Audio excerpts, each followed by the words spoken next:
31 দিনে কতগুলো শাহাদাত বরণ করেছে, আর 17 বছরে কতগুলো মানুষ শাহাদাত বরণ করেছে, এই হিসাব যদি কষতে চান তাহলে বলবো যে 31 দিনের যে দাবানলটা তৈরি হয়েছে, সেই দাবানলে কিন্তু এই 17 বছরে সেই দাবানলটা তৈরি করবার প্রেক্ষাপটটা কোনো অস্বীকার করছি না, এটা বিএনপি সহ 63টি রাজনৈতিক দল আমরা যারা একসাথে নেমেছিলাম এবং আমরা একভাবে রাষ্ট্র এবং রাজনীতি সংস্কারের দাবি 31 দফা নিয়ে নেমেছিলাম, তাদের কিন্তু এটা কিন্তু তার একটা প্রতিফলন বা তার একটা দাবানল তৈরি হয়েছে। এখন আমরা 63টি রাজনৈতিক দল, মান্না ভাই বা সাইফুল ভাই, আমরা কিন্তু ওই 36 দিনের আন্দোলনে পা গুটিয়ে বসেছিলাম, হাত গুটিয়ে বসেছিলাম তা না, কিন্তু সেখানে আমাদের অংশগ্রহণও ছিল একেবারে সর্বাত্মক। আমাদের ছাত্র সংগঠন, শ্রমিক সংগঠন, কৃষক সংগঠন এবং অন্যান্য সংগঠন। এখন এই যে রাজনীতি এবং রাষ্ট্র সংস্কারের কথা বললেন, 28 অক্টোবরের সমাবেশকে কেন্দ্র করে একটি প্রশ্ন রেখেছি, আমি ওটা জবাব দেব, তার জবাবে জি। মনের কথা বললেন বা অন্যান্য কথা বলবেন, মান্না ভাই চমৎকার কিছু কথা বলেছেন, আমি মান্না ভাইয়ের সাথে যোগ করে একটি কথা বলবো। এই যে সংস্কার, এটা থিওরির কোনো বিষয় না, এটা চর্চার বিষয়। আমরা যদি এই চর্চাটা করতে পারি তাহলে এই সংস্কারগুলো চর্চার মধ্য দিয়ে হয়ে যাবে। যখন আপনি 5 বছর বা 4 বছর পরে জনগণের কাছে যাবেন, ওই ভয়টা যদি থাকে যে জনগণের কাছে আমার কৈফিয়ত দিয়েই ভোটটা নিতে হবে, তখন কিন্তু আপনার দলের এই জায়গাতে প্রশ্ন রাখি, সেই চর্চা কি শুরু হয়েছে না হবে? এই যে চর্চা, গণতান্ত্রিক চর্চা দলের মধ্যে যেটি বললেন, সেটি কি শুরু হয়েছে না হবে? আর একটা কথা বলি শুধু আজম ভাই, হ্যাঁ, সংস্কার কিন্তু একটা কন্টিনিউয়াস প্রসেস। আমরা যদি ভেবে থাকি যে এই যাত্রা কোন রকমে জনগণের দাবির মুখে কিছু সংস্কার করলাম তারপরে ভুলে গেলাম, আরো একটা কথা বলি, সময় কিন্তু বলে না 5 বছর পর পর আপনার পরীক্ষা হবে, প্রত্যাশা কিন্তু মাঠের এবার ভিন্ন। জি, আমি আপনার সাথে একমত। আমি একটা উদাহরণ দিলাম যে 5 বছর পরে জনগণের কাছে যেতে হবে, এই চিন্তাটা যদি আপনার মাথায় থাকে তাহলে কিন্তু পুরো 5 বছর আপনি কোনো অনৈতিক অন্যায় কাজ করবেন না।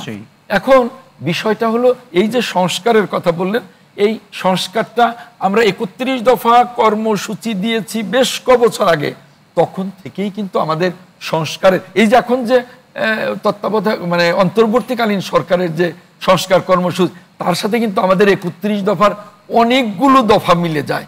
কারণ রাষ্ট্র সংস্কার করতে গেলে যে বিষয়গুলো প্রয়োজন, যে কমিশন গঠনগুলো প্রয়োজন, এই যে এখন হচ্ছে, এগুলো সবই আমাদের 31 দফা কর্মসূচির ভেতরে আছে। এখন বিষয় হলো যে যেমন অধ্যাপক সাহেব বললেন যে এখন আর রাজনৈতিক দলের প্রতি মানুষের আস্থা নেই, অর্থাৎ ভোটের চর্চাটাই তো নেই, আস্থাটা কোথায় থাকবে? রাষ্ট্রকে রাজনীতিকরা চালাবে, অন্য কেউ না। এখন রাজনীতিকরা যে চালাবে সেই যদি সুযোগ যদি রাজনীতিকরা না পায়, তাহলে যেমনি সংস্কারও হবে না, সেই চর্চাটাও হবে না এবং জনগণের কাছে জবাবদিহিতাও হবে না। এখন এই যে নেতার প্রতি তোষামোদী, এই কথাটা নয়, নেতার প্রতি এক ধরনের সমর্থন তো থাকবেই। আপনি প্রেসিডেন্ট ট্রাম্পকে বলেন, তার দলের সবাই তাকে, কিন্তু আজম ভাই দলে কোন একটি রাজনৈতিক দলে যদি সমর্থন দিয়েছে, মানে এগুলো তো গণতন্ত্রের পরিবর্তে, আজম ভাই এখানে প্রশ্ন করি, আচ্ছা এইটুকু চেইন অফ কমান্ড যদি না থাকে দলের ভেতরে, তাহলে তো রাজনৈতিক দল কোনোভাবে দাঁড়াবে না। আমার প্রশ্নটি হলো যে আজম ভাই, আপনি তোষামোদীর প্রসঙ্গ বলছেন, কিন্তু গণতন্ত্রের পরিবর্তে কোনো একটি দলে যখন পরিবারতন্ত্র থাকে তখন তো তোষামোদীর সংস্কৃতি তৈরি হবেই। আমাদের দলে সংস্কার তৈরি হয়ে যাচ্ছে, অর্থাৎ একবারে তৃণমূল থেকে শুরু করে আমাদের এই যে 31 দফা নিয়ে আমরা এখন চলছি। এবং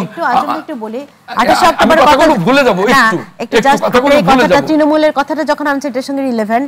28 অক্টোবর আমরা দেখেছি যে আপনাদের, যেটা মাসুদ বললো, যে তৃণমূল নেতারা খুবই হতাশ হয়েছিলেন যে আপনারা যারা মঞ্চে ছিলেন তারা কোনো কিছু না বলে চলে গেছেন। এই যে তৃণমূল নেতৃত্বের সঙ্গে আপনাদের, আমরা সকল জাতীয় নেতাদের একটা যে বড় ফারাক দেখছি, সেই সংস্কারে তৃণমূল নেতারা আসলে কোথায় থাকবে? যদি তৃণমূলের সাথে আমাদের ফারাকটা থাকতো জাতীয় পর্যায়ে, তাহলে গতকালকে কিন্তু সারা বাংলাদেশ মিলে প্রায় কয়েক কোটি মানুষের সমাবেশ ঘটেছে। কালকে ঢাকা শহরে রাস্তায় রাস্তায় ওই গার্মেন্টস, একটা ষড়যন্ত্র, এটা গার্মেন্টস শ্রমিকরা প্রত্যেকটা রাস্তায় ব্যারিকেড তৈরি করেছে, আমাদের শত শত না হাজার হাজার গাড়ি আটকে দিয়েছে। তারপরেও ষড়যন্ত্রটা কারা করছে এটা নিয়ে আর একটা এপিসোড করতে হবে যে আজকে এই সরকারের বিরুদ্ধে কারা ষড়যন্ত্র করছে, আজকে এই আনসারের বিদ্রোহের নামে কারা ষড়যন্ত্র করছে, কারা এই নতুন বাংলাদেশের এই অগ্রযাত্রাকে ব্যাহত করতে। এখানে আমি একটা প্রশ্ন রাখি ছোট করে, আমি দুইটা প্রশ্নের উত্তর দিতে হবে। যেমন আমার স্নেহভাজন মাসুদ বলেছে যে রাষ্ট্রপতি জিয়াউর রহমান, সে মেজর জিয়া বলেছে আমার কোনো আপত্তি নেই, তার দৃষ্টিভঙ্গি থেকে সে বলবে, আমি সেটা বলতে পারবো না। রাষ্ট্রপতি জিয়াউর রহমানের প্রতি তার শ্রদ্ধা আছে, তার আদর্শকে সে ধারণ করে, কিন্তু বিএনপির প্রতি না। বিষয়টা হলো যে সকলে যদি একটা রাজনৈতিক দলের প্রতি হয় তাহলে তো রাজনৈতিক গণতন্ত্র হবে না। স্বাভাবিক দৃষ্টিভঙ্গিতে আমার যে হ্যাঁ ওইটাই 4 বছরের যে সংস্কার প্রক্রিয়া ছিল সেটা যদি বিএনপি ধরে রাখতো আমি নিজে বিএনপি করতাম। আচ্ছা না, যাই হোক, এটা আপনার দৃষ্টিভঙ্গি হতে পারে। এই জন্য আমাদের আব্দুল মাসুদ এবং কিংবা তার মতো তরুণদের প্রত্যাশা পূরণ করতে পারছে না বিএনপি, ব্যাপারটা কি এরকম? এখন মাসুদ তো একজন, কালকে নিশ্চয়ই পল্টনের সমাবেশ দেখেছেন, 28 অক্টোবরের চেয়েও বড় সমাবেশ ঘটেছে। অর্থাৎ আমরা সকল শতভাগ মানুষকে কিন্তু এক ছাতার নিচে আনতে পারবো না। এরকম একটা সমাবেশ তো আমরা 28 অক্টোবরে প্রত্যাশা করেছি। ভাই আপনি 28 অক্টোবরে কি হয়েছিল? আপনি 28 অক্টোবরে দেখুন, এখানে 28 অক্টোবর আমি নিজে ওই দিন ছিলাম। 28 অক্টোবরে ব্যাখ্যা দেন। যখন ষড়যন্ত্রমূলকভাবে 28 অক্টোবরের ওই সমাবেশকে পণ্ড করবার চেষ্টা হয়েছিল, দীর্ঘ, আমি মঞ্চে ছিলাম, দীর্ঘ 3 ঘন্টা অজস্র গুলি করা হয়েছে, অসংখ্য মানুষ গুলিবিদ্ধ হয়েছে, অসংখ্য মানুষ আহত হয়েছে, আমরা কিন্তু মঞ্চ ছাড়ি নাই। 3 ঘন্টা গুলির পরে যখন মঞ্চে গুলি আসা শুরু হলো তখন মহাসচিব দাঁড়ালেন, দেখলেন যে সমস্ত মাইকের তার কাটা, কিচ্ছু একটা কথা বলারও সুযোগ নাই।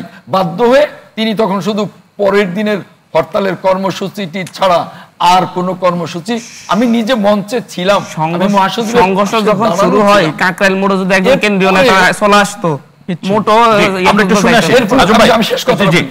এরপরে আমরা ওই দিন দাবানল তৈরি করতে পারিনি কেন, তার ব্যাখ্যাটা সাইফুল হক ভাই ক্লিয়ার করেছেন যে আমরা যারা রাজনৈতিক দল তারা একটা এরকম রক্তপাতে যেতে চাইনি।